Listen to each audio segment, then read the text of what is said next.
poor miller had 3 sons. When he died, all that he left behind was a mill, a donkey, and a cat. "Well, since I'm the oldest," said his first son. "I'll take the mill." The second son quickly added, "And I'm next. I'll take the donkey." They looked at their younger brother, Marquis. "How lucky you are! You shall have the cat," the brothers said, and laughed out aloud. The poor fellow shook his head as his brothers left. It was not fair at all. "My brothers can make a fine living with a mill and a donkey, but what about me? I'm stuck with Puss," said Marquis, wringing his hands in despair. Puss had been listening. He stretched and yawned loudly.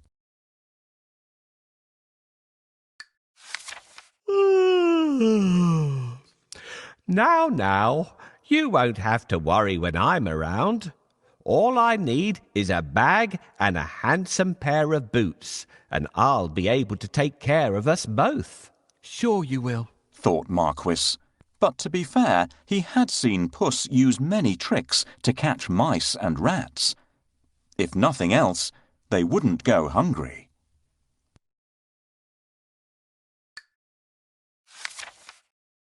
Our father left us some property in his will. I can't help thinking that it's been divided unfairly. Do you remember what I got? My father has left me this cat. What am I supposed to do with it? You don't have to do anything with me. A talking cat? Did I really hear you speak, or am I dreaming? My dear master, please don't think that I'm useless. Just wait and see what I do, and you'll be happy that I belong to you. How can I be happy when I've only got a cat and nothing else? You will understand soon, but first, can you get me a pair of boots and a sack? Did you forget that I don't have any money? See if you can find a sack here. We'll get the cobbler to make you a pair of boots. Thank you. That's exactly what I need. Now that we have the sack, let's go and get a pair of boots from the cobbler. Found a sack? You're a smart fellow. Come, we'll go and see the cobbler. I'll pay him for the boots later. Yes, this is the cobbler's workshop. I can get my boots here. This is the last pair of boots I have. Let it bring you luck. Thank you. These boots suit me perfectly.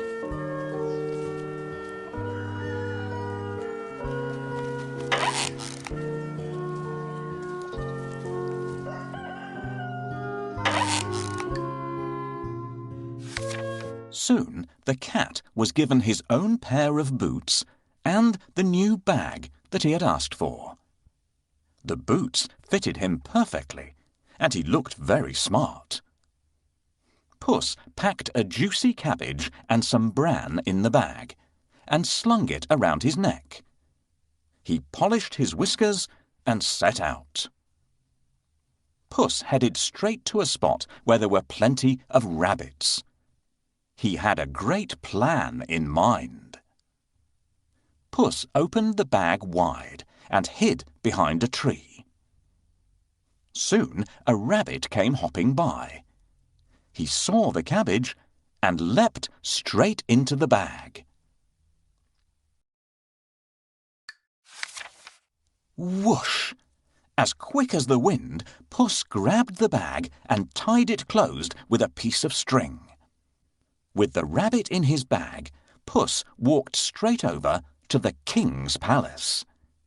He bowed low and presented him with the rabbit. Your Majesty, said Puss in Boots in a royal voice, this humble gift comes from my master, Lord Marquis of Carabas. This was a fancy name that Puss had chosen for his master. What a thoughtful gift, said the king, who loved roasted rabbit. The next time, Puss managed to catch a brace of partridges and took them once again to the king. This is wonderful. Tell your master I'm very pleased, said the king, who loved partridge stew even more. This went on for 2 months. Puss was becoming an expert at catching game, and the king was getting plumper. First, I need a bait for the rabbit. What do you think rabbits love to eat?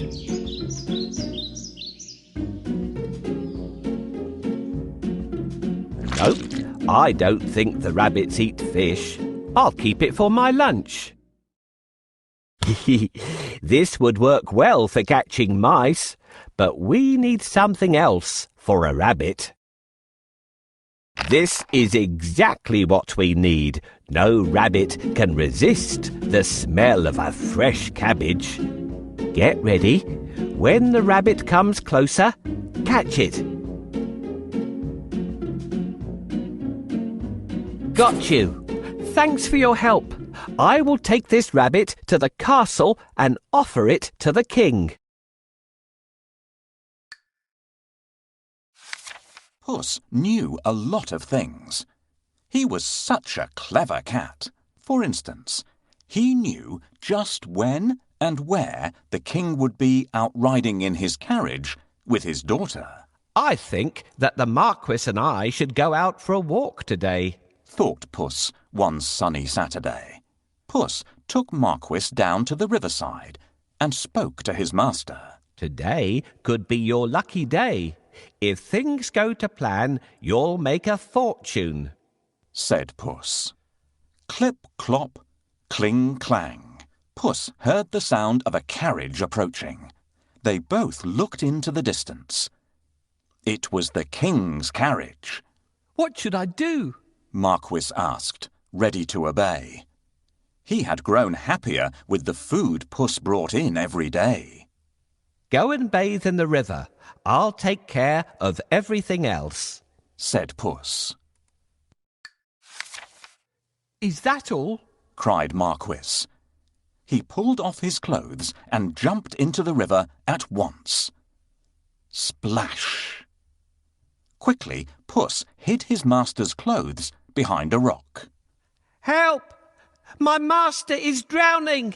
Somebody save him! Puss wailed. He was trembling from head to foot. The king recognized Puss at once.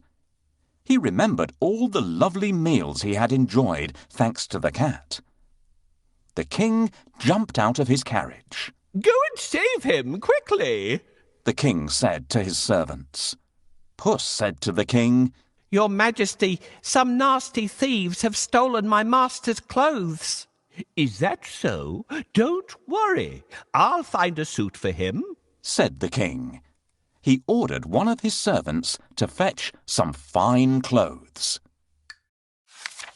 Soon Marquis was pulled out of the water, and the king's servant handed over a handsome suit for him to wear. As soon as Marquis put on those clothes, he looked just like a prince. He stood tall and handsome, and smiled shyly at the princess. Surprise, surprise, the princess fell head over heels in love with Marquis.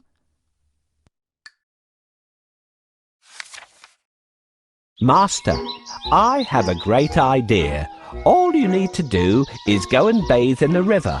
I will take care of the rest. Well, all right. That's easy. While he's bathing, I need to hide his clothes. Can you think of a good place to hide them?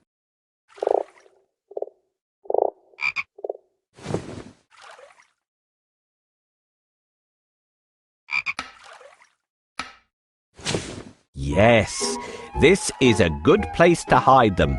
The first task is done. We should wait for the king now. Can you see the coach?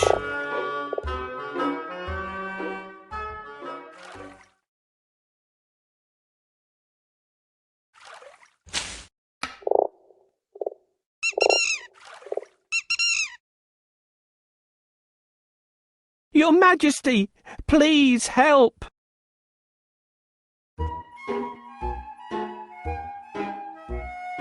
Your Majesty, please help!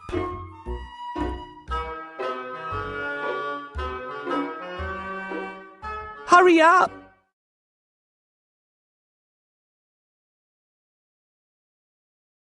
My master is drowning! Coachman, stop here! Somebody is calling for help! Help! Someone, help me! Your Majesty, I'm Puss in Boots. Do you remember me? My master decided to bathe. He went into a deep place, but unfortunately, he can't swim out of it. Ah, I remember you. It's you who brought me the presents, right? Wait, we'll save your master. Oh, thank you. Please save the Marquis of Carabas.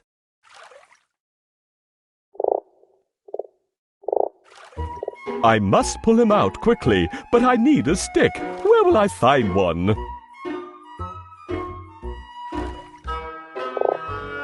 This is exactly what I want. Thank you for your help.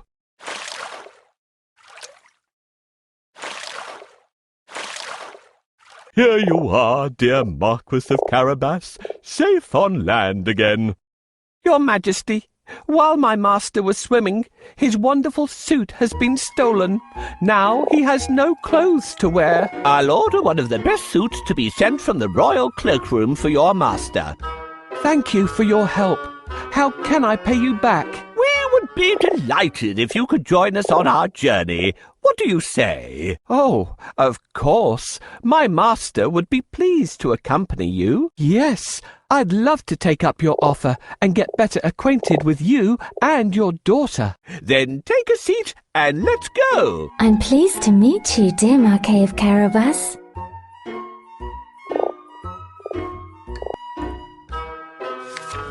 Puss grinned. Things were going just as he had planned. But he had more work to do. If you will excuse me, I'll go and make suitable arrangements to receive our king at the castle, Puss said. Marquis was puzzled because he didn't live in a castle. But he kept quiet. Puss ran ahead and met some men mowing the fields. My good fellows, stop your work and listen. The king is coming this way, and you are all in grave trouble. The only way to save yourselves is to say that these fields belong to the Lord Marquis of Carabas, Puss announced. The mowers looked at Puss in surprise. They were scared. This Lord Marquis must be very powerful, they thought. They agreed to do exactly what the cat said, to save themselves. Puss went ahead and saw some men and women reaping grain in a field. My good fellows, you can reap later, but listen to me now. The king is coming this way, and he'll make mincemeat of you unless you say that these fields belong to the Lord Marquis of Carabas, Puss announced. The reapers were very puzzled, but they definitely did not want to become mincemeat. They promised to tell the king that the fields belonged to nobody but Lord Marquis of Carabas.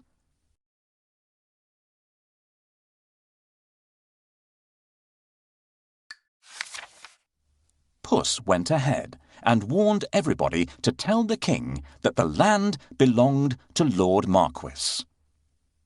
The people thought that it wouldn't be right to mess with Lord Marquis. They decided to do exactly what the cat asked. But Puss had still more work to do. Huff, puff. He ran all the way until he reached a huge castle. Can you guess whose castle it was? Yes, the castle and all the lands belonged to a fierce and powerful ogre. But Puss was not scared of the ogre. He knocked at the castle door. Blim, blam. 2 guards opened the door. I'd like to pay my respects to your mighty master, said Puss. The guards knew that the ogre loved anybody who admired him.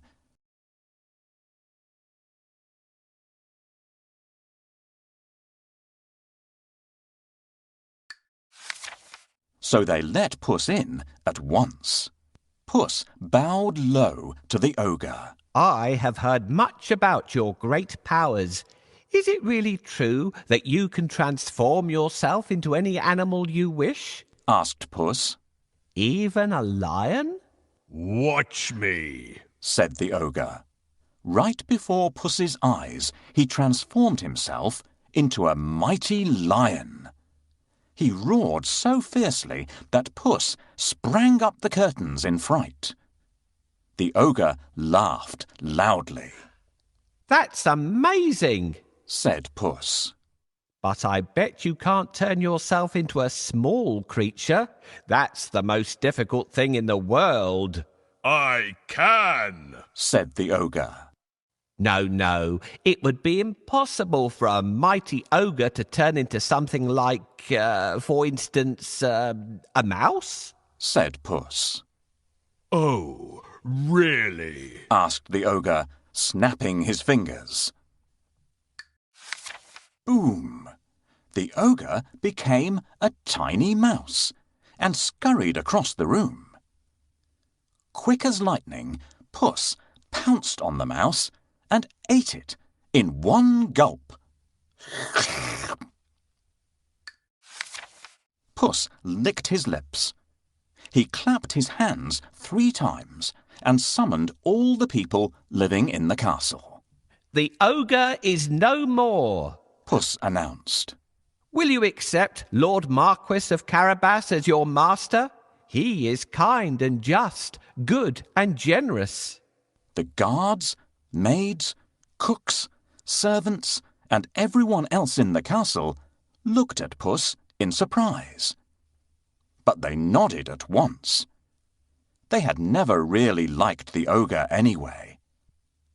Puss ordered everyone to prepare a feast for Lord Marquis and his very special guest, the king himself. The coach with the king, the princess, and my master will be here soon. I have to wake up the ogre right away.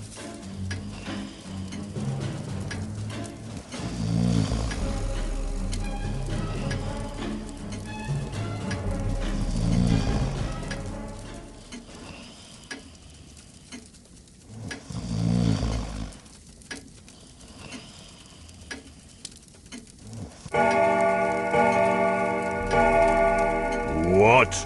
Who woke me up? What are you doing here, cat? How dare you disturb me? I have heard that you are a master of magic and can turn into any animal. Is that true? That's true indeed. I can prove it if you have any doubt. I would like to see. Can you do it? Remember, if the ogre turns into an elephant, he could break up his castle, and then my master gets nothing.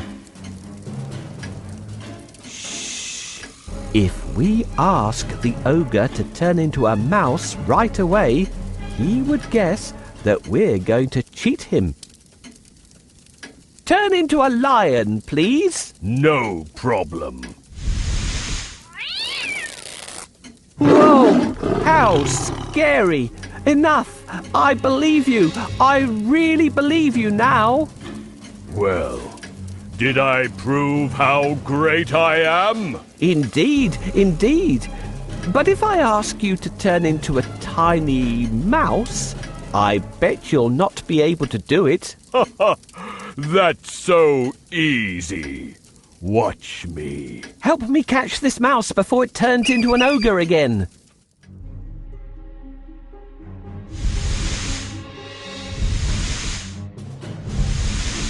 You're so zippy, but I'm faster than you.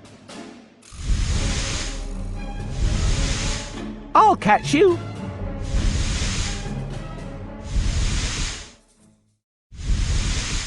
You can't hide from me. Here I come. You're so zippy, but I'm faster than you. I'll catch you.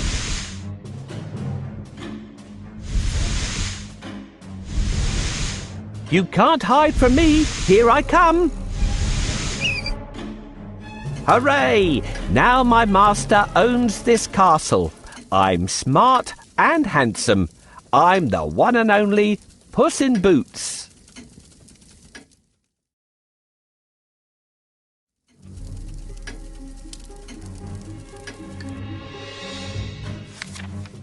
Meanwhile, the king travelled through the countryside, speaking to the people. He was very surprised to learn that almost all the land around him belonged to the young man by his side. When the king's coach finally reached the castle, Puss ran out to welcome them. Welcome to our humble abode, Puss said to the king. The king gulped. The castle was bigger and even more stunning than his own. Puss led them straight to the huge dining hall. The table groaned with the weight of roast chicken, rabbit stew, mince pies, smoked duck, and hundreds of other dishes. The king was in seventh heaven. After eating the great feast and sipping the finest wine he had ever tasted, the king said, My dear Lord Marquis, I'd be delighted if you would marry my only daughter.